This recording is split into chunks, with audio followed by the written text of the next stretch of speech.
Hi everyone, welcome to Perfumes, the channel that is all about perfume perceptions. Today we are going to talk about Lattafa and Sterling. I have essentially bought a bunch of Middle Eastern perfumes and I would like to talk about them with you today. And I hope I can give a different point of view in this sense. If you're new to the channel and you're interested in perfumes, please subscribe. And if you're coming back, I'm really happy to have you here again and I hope you will enjoy this video. So let's start. I'll start from the first one. Well, not the first one that I bought. The first one that I want to talk to you about. This is Ishq al-Shuyuk. I'm sure I'm butchering the name, I'm sorry about that. Gold by Lattafa Pride. And yeah, that's the bottle. It's a very beautiful bottle, very sturdy and heavy and everything. And yeah, okay, this perfume has among the main notes caramel, tonka bean and leather. The issue I have with this perfume is that I get a strong sweaty, so leather sweaty note. I was hoping for more tonka bean, I was hoping for more caramel. I mean, they are there, you get that there are gourmand touches, but the star of the show is the sweaty note. So yeah, if you're a big fan of sweaty, I'm not sure how you pronounce it, yeah, go ahead and get this one because that's the start of the show. And this is also supposed to be, I have no idea because I haven't smelled the original, so I cannot make any comparison. This is supposed to be a dupe of Rosendo Matteo number 5. Please double check with you know, by searching the name of the fragrance and Rosendo Matteo, and it should be number 5, but I remember this. And you should get a few websites selling this perfume that are also making this claim.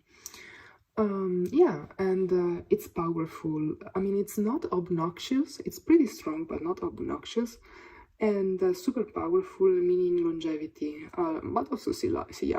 Yeah, I mean, it's a beautiful perfume overall, but to me a bit too much on the leathery side. I was hoping for something softer and more rounder, you know, like more focused on maybe smoothing the leather with the caramel and the tonka bean. Unfortunately, that's not the case. I mean, there are those touches leaning gourmand, but not enough for me. Okay, so the next one that everyone talks about, which I actually really like, and I was surprised because I wasn't expecting to like this one. I was thinking it would be super juvenile given, you know, the bottle. So this is Yara by Lattafa. So essentially this is some sort of powdery, cloudy, musky, sweet but not overly sweet, fruity perfume, where the fruitness is kind of, I don't know how to say, it's very abstract. You don't think of a specific fruit when you smell it. I find it to be very much worth the price and much more than what you would expect at this price point, to be honest. So yeah, I think I have an old batch, so I'm not sure how the new batch is. And yeah, even if I bought it recently, I bought it on Amazon from a seller that is selling since ages this type of branded Middle Eastern perfumes. I bought other things from this seller as well. And so essentially, yeah, I think this was a very old batch of his.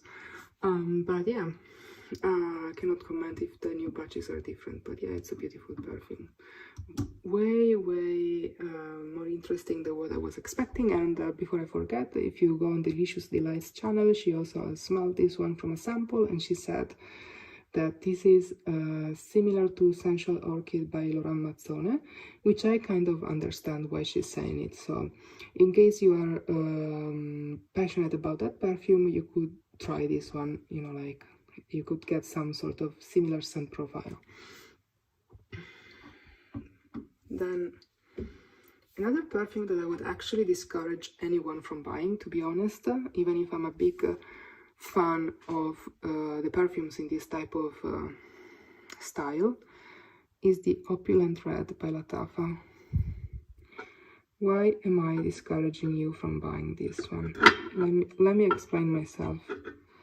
So the problem I have with this one is I find it to be unbalanced.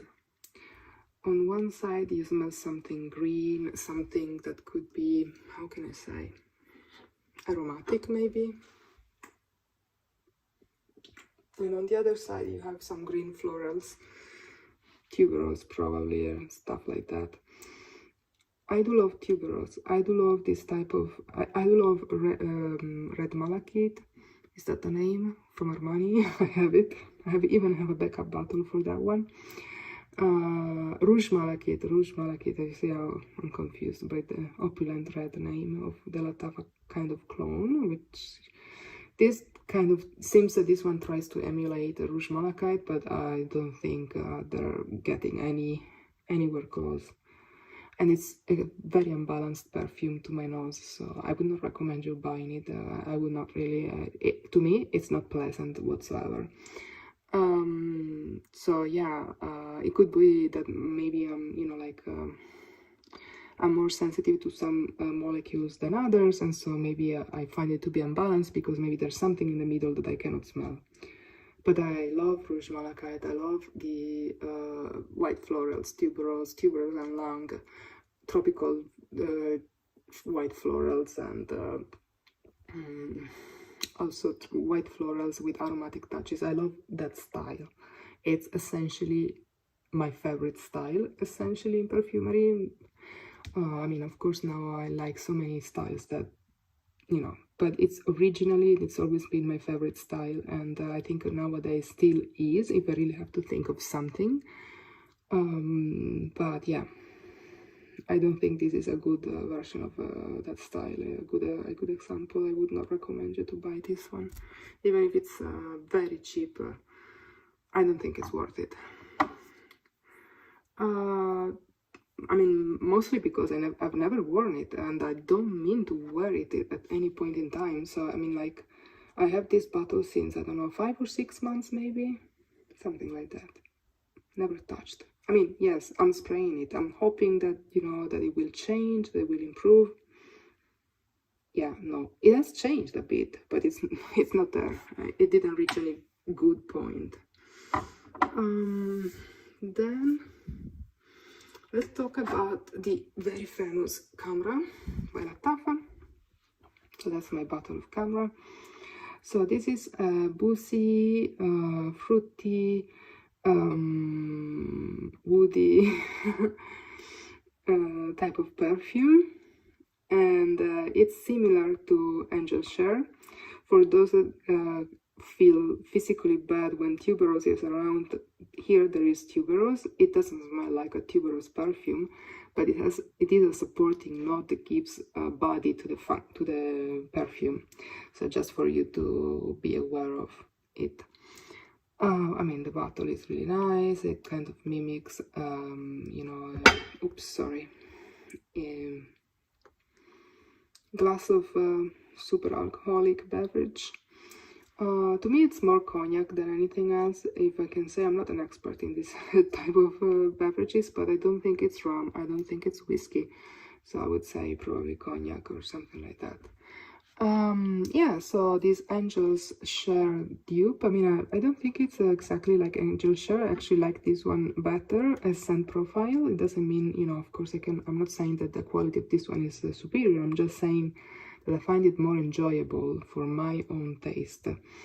I personally find Angel Share a bit too thick and full-bodied at once, and without too many nuances. I don't find it to have enough nuances that are making the full-bodied, thick body of the perfume a bit more airy, a bit more interesting. You know, that's the problem I have with that perfume. I have a 10 milliliter of it from Kilian, you know, this decant that they do where you can actually try all of their perfumes. I actually recommend those because it's a very good way of trying their perfumes. not many houses are doing it, and I think it's really nice that they do it, even if they're dubbers. So yeah, not great, I know. But yeah, so this was Camera. So this one is pretty long lasting. Actually, this is a new batch. It's from, I think, January or December 2022 or January 2023. So it's super new batch, and this one actually lasted on my clothes for many days. And yeah, I could smell it very strong, like projecting until the next day. So I think it's good value for money. It's pleasant, and the blend is good enough. I don't particularly like the opening and the dry down. The dry down, I find it to be a bit dry.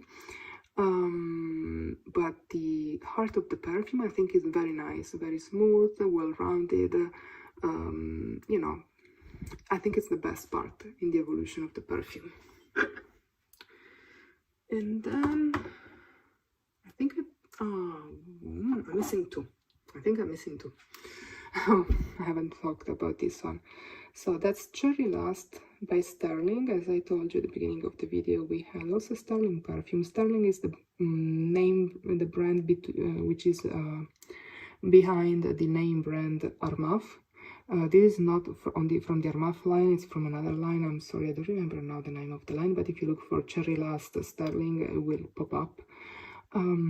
So this is Tom Ford Dupe for Lost Cherry, of course, and they also have, and I also had, before it got destroyed, falling from a table, I also had Peach Honey, which is, of course, the dupe for Bitter Peach. Actually, it's a very good dupe for Bitter Peach, by the way, if you're interested. This honey note is kind of evident at the beginning, in the opening of the perfume, but then it goes away. And I think it's very similar to Bitter Peach. Also, it's pretty deep. It's not like, you know, too flat, too high of perfume. So yeah, that was a good one. And then here we have Cherry Lust. I bought this one because I bought it in a shop and I tested it. And when I tested it, I realized that this was, of the few that I tried up to now, the one that smells the closest to the original. And the reason why I'm saying this is because the tester has been in the shop for some time. It was like, I don't know, 1/3 left. And that perfume had very deep notes. Like, you know, it has these melances, cherries, kind of, no, what's the word I want to use? But anyway, like very syrupy cherries, boozy. So you could smell the liquor, you could smell this very deep woody dry down, which I think kind of liquor-like woody dry down that also the original Lost Cherry has. So I thought, okay, I'm gonna buy this one because, you know, this is really a great experience on the tester strip. And I mean, the price is very cheap. It's like maybe 20 euros or less. So I was like, why not? And so I bought it. My bottle now is very new. It has not even 15 days or something like this. So of course it's not there, you know, it didn't oxidize enough as the one in the shop. So I'll wait for it to oxidize, and you know, like now we're going towards summer. I wouldn't anyway wear this perfume. Maybe in spring I could try to wear it. But you know, I actually prefer it for the fall season. So I will wait a bit for it to oxidize. Maybe from time to time I'll spray it a bit and make more oxygen go inside. And see if I can get the same level of depth that the tester in the shop had. It was one of the first perfumes that I actually tested that day. So, you know, my nose was in a good position at that point in time. So, yeah, I had no doubts I would buy this one after I smelled the tester strip with the perfume. So now I was almost forgetting about the Ruby edition by Haramain. So the Amber Oud line Ruby edition, with this very beautiful and super dirty with my fingertips bottle. You know. So this one is potentially a dupe for Baccarat Rouge or Baccarat Rouge Extrait. I mean, officially both on Fragrantica and on Perfume. There is an almond note. but I cannot smell it. I mean, I have sprayed on myself in perfumery shops more than once the Baccarat Rouge Extra, which is my favorite version of Baccarat Rouge. And there, as soon as you spray it, you can immediately smell the bitter almond note together with all of the rest, which I particularly love in the Extra. Here it's not the same because the one in the Extra is very smooth and kind of creamy but not thick. It's airy but and creamy at the same time, if that makes sense. But here I only smell some plasticky almondy smell. And I think also of all the Baccarat Rouge dupes that I've smelled, this is the less juicy, the drier, and the more medicinal smelling that I've got up to now, which is very unexpected to me, because I usually love Haramain as a brand. I mean, all of their perfumes that I had up to now, which I all bought myself, by the way. These are all bottles that I bought myself.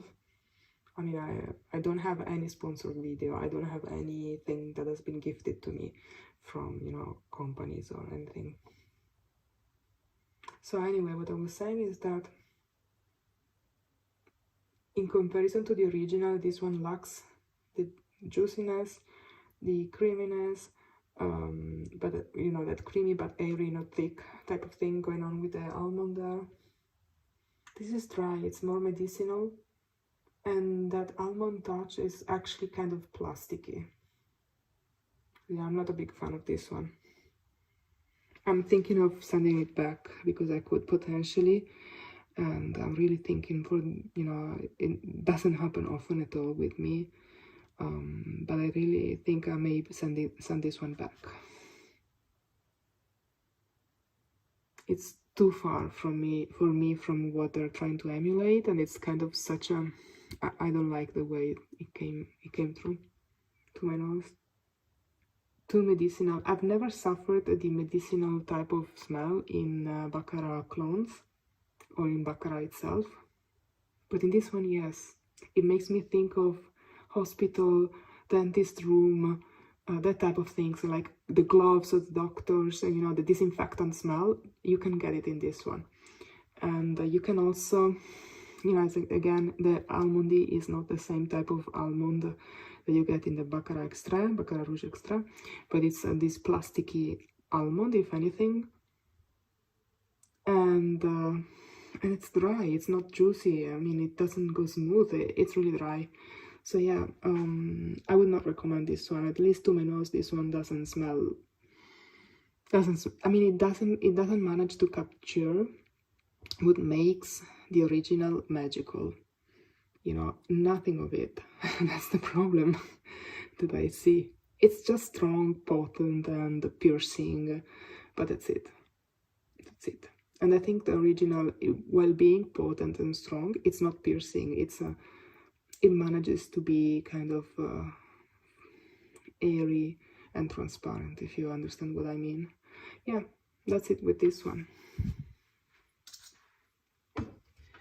And finally, but not last but not least, we have Nebras by Lattafa, which is with this beautiful bottle. That's the name of the perfume, Nebras, and the line is Lattafa Pride, which is, you know, this kind of more expensive line from by Lattafa, which is more qualitative, I can tell you. Even though I have to say that Yara is a nice perfume. I mean, so let's talk about this beauty here. So Yara by Lattafa is, sorry, Nebras by Lattafa is essentially vanilla perfume, but it's a smooth, round, airy, and also bodied vanilla perfume. Some people said that to them it smells like a cake that has just come out the oven. It doesn't smell like a cake to me. I think this is more of a neutral vanilla. Neutral meaning a bit gourmand, a bit non-gourmand. So it's vanilla. It's like a simple meaning. It's not like Material by Amouage.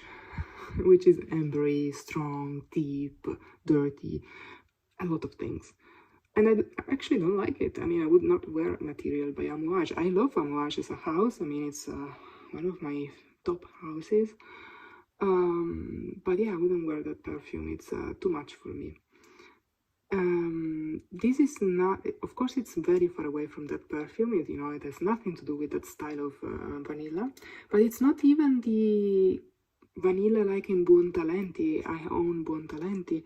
That's really like a cake, you know, some sweets, and that's a cake. That's a cake with some fruit on top and some cream and stuff like that. That's not the case. And what I really like about this perfume is that it has this, you know, kind of almost gourmand but not quite there style. It's round, it's airy, and it does project, and it does last. It's that type of perfume that you can overspray and you're not gonna kill anyone, you're not gonna choke yourself, you're fine. You don't need to overspray though, because it does last, and you keep smelling it. It's good. It doesn't make you anosmic very easily. Eventually, I tend to get a bit. I mean, it's not like La Nuit Trésor by Lancôme that you can kill yourself and you also never get anosmic. It's not that type of perfume. I mean, but you still get whiffs of it from, you know, after many hours. You can still smell it, even if you're wearing it. And the interesting thing is that even if you may get a bit anosmic after many hours, the perfume is still there, and it will be there, especially if you spray it on the clothes, projecting for 1, 2, or maybe even 3 days after you used it. So it's a very powerful perfume, very long-lasting, with decent sillage, decent meaning high, like very good sillage, and you know, sillage this is also there with time, you know, like after many hours. So I highly recommend it. It's a very good one. Yeah. I was a bit skeptical about the hype, but I have to say that I'm happy about it. Yeah. And yeah, I think with this one, that's all. And I hope to see you in my next one. And if you're not subscribed to the channel, hit that button and hit the notification bell. And yeah, let me know which perfumes you're actually using from Middle Eastern brands, and if you have anything to recommend to me that I haven't already bought, you can find those I've bought in my videos about Middle Eastern perfumes. I have, I think, another 2 or 3 on the channel. And yeah, hope I'll get some advices from you. Bye, see you next time. Bye.